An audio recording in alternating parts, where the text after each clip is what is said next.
Oke, pakai kacamata pelindung, kencangkan helmmu dan jangan lupa pegangan yang kuat. Kita akan melihat seberapa cepat kita bisa ngebut. Kaki panjang dan tubuh yang berotot lumayan berbeda dari kebanyakan pelari jarak dekat yang bertubuh lebih pendek. Tapi manusia tercepat di dunia kayaknya gampang banget bergerak secepat itu. Sejauh ini pelari tercepat bisa mencapai 43 km per jam lebih sedikit. Itu kecepatan yang dicapai oleh pelari sprint Usain Bolt pada setengah jarak dari rekor lari 100 meternya. Manusia bahkan bisa lebih cepat lagi loh. Kecepatan tertinggi yang bisa kita capai mungkin tergantung seberapa cepat otot kita mampu bergerak. Otot kita seharusnya bisa mencapai kecepatan hingga 64 km per jam. Tapi kita tidak bisa melakukannya karena terlalu lama di udara. Anggota tubuh kita hanya sanggup menahan daya tertentu saat menyentuh tanah. Makanya waktu pakai sepatu roda atau sepatu skate, kamu bisa ngalahin pelari. Ada lebih banyak gesekan saat kamu meluncur. Yang bikin kita bisa lari lebih cepat itu kayaknya sih sederhana. Kaki yang lebih panjang, pinggul lebih lebar, atau kaki tambahan seperti serangga. Seru kali ya kalau bisa lari kayak kuda. Pada 2016, rekor kecepatan gak cuma berhasil dipecahkan di arena lari, tapi juga di lereng ski di Perancis. Rekor dunia untuk ski menuruni bukit dipecahkan oleh instruktur ski dan pemandu pendakian gunung asal Italia. Dengan hanya dibantu gravitasi, instruktur ini berhasil memecahkan rekor kecepatan manusia di darat, sekitar 255 km per jam, dengan berski melintasi zona di dekat jalur dasar hanya dalam 2 detik. Wow, berdiri di es aja rasanya sulit, apalagi meluncur secepat itu. Kecepatan tertinggi yang bisa dicapai kumbang macan mencapai 8 km per jam. Memang gak terlalu cepat, tapi coba bayangkan, jarak itu mencakup 120 kali panjang tubuhnya dalam 1 detik. Sebagai perbandingan, Usain Bolt mencakup 6 kali panjang tubuhnya per detik.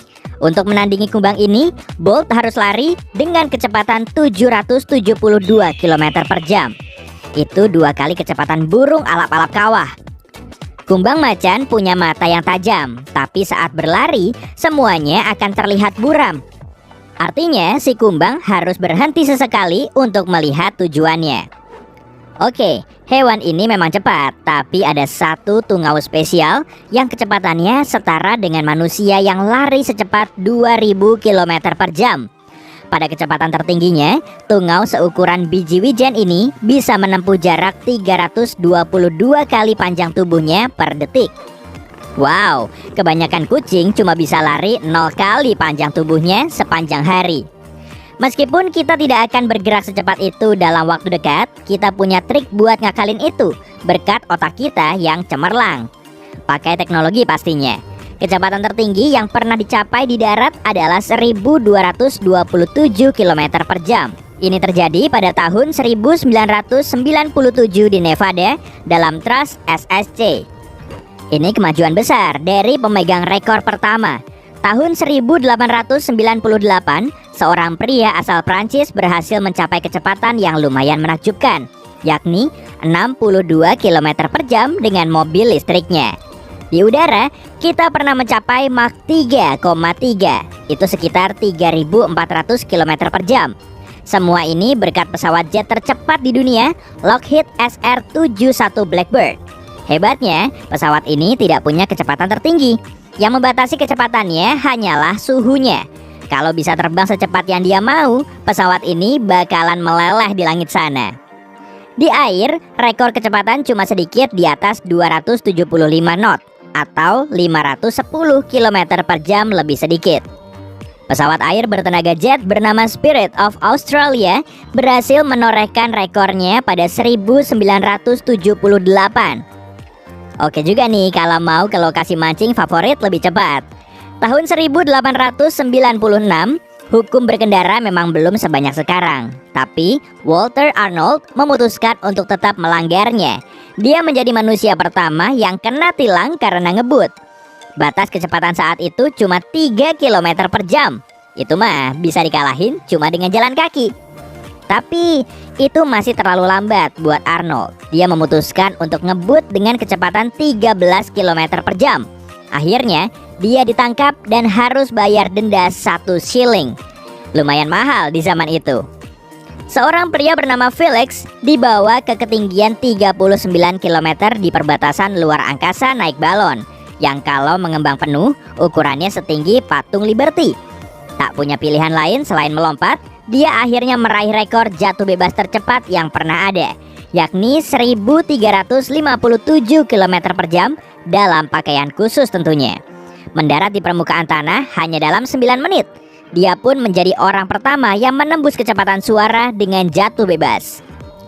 Kecepatan tertinggi yang pernah ditempuh manusia adalah sekitar 40.000 km per jam. Kru Apollo 10 mencapainya pada tanggal 26 Mei 1969. Ini juga menjadi kecepatan tertinggi yang pernah dicapai kendaraan berawak. Apa kamu lagi pengen kebut-kebutan? Kabar baik, bumi berotasi dalam 24 jam. Kalau dihitung-hitung, itu artinya kamu dan bumi berputar dengan kecepatan sekitar 1.600 km per jam. Itu belum termasuk kecepatan kita bergerak di luar angkasa di atas batu raksasa ini. Kita meluncur secepat 30 km per detik. Itu setara dengan 108.000 km per jam menembus luar angkasa yang hampa udara. Matahari dan Bima Sakti bergerak dalam kecepatan rata-rata 720.000 km per jam. Meski terdengar sangat cepat, tapi masih akan makan waktu 230 juta tahun untuk mengelilingi seluruh galaksi Bima Sakti. Jadi, kamu mungkin bergerak jauh lebih cepat dari yang kamu kira, tapi untungnya itu nggak bikin kamu jadi bubur. Masalahnya tentu bukan kecepatan, tapi akselerasi.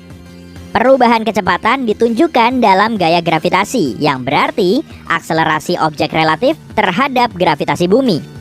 Kamu mengalami tekanan 1G saat duduk di sofa. Sebagian besar kita mampu menahan antara 4 sampai 6G, seperti naik roller coaster. Sebagian pilot bisa menahan hingga 9G dalam 1 atau 2 detik. Tapi terpapar tekanan gravitasi terus-menerus merupakan masalah besar.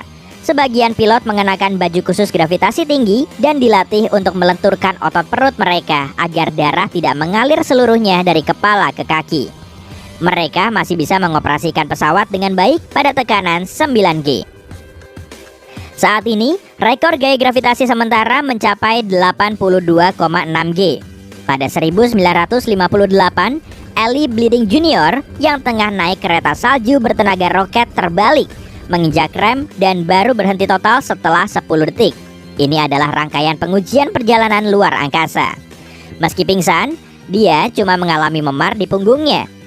Percobaan ini menjadi peragaan kekuatan tubuh manusia yang luar biasa terhadap dorongan akselerasi singkat. Lebih dari 100 tahun lalu, ilmuwan super eksis bernama Einstein menemukan gagasan yang disebut relativitas. Sebuah eksperimen menguji teori ini menggunakan 2 jam yang disetel pada waktu yang sama. Jam yang satu tetap di darat, sementara yang lainnya ikut naik pesawat komersial. Setelah pesawat kembali dari perjalanan keliling dunia, kedua jam ini dibandingkan. Jam yang berada di dalam pesawat berkecepatan tinggi sedikit lebih lambat dibandingkan jam satunya. Jadi, perjalanan waktu bisa terwujud kalau kamu bergerak lebih cepat dibanding objek lain. Tempat lain saat waktu terasa melambat adalah saat kamu mengantre di kasir supermarket. Tapi semua ini relatif kok. Tempat teraman untuk menguji kecepatan tinggi tentunya di luar angkasa, sebab di sana hampa udara. Tapi coba bayangkan kamu terbang ngebut di sana, benda apapun yang seukuran pasir akan terasa seperti proyektil berkecepatan tinggi. Namun, bahaya yang sebenarnya adalah atom hidrogen kecil yang mengambang. Jika membentur pesawat, atom ini dapat menghancurkannya sampai berkeping-keping. Seram! Pesawat luar angkasamu juga bisa memanas dengan sangat cepat. Kayaknya bahaya nih, kamu duluan aja deh.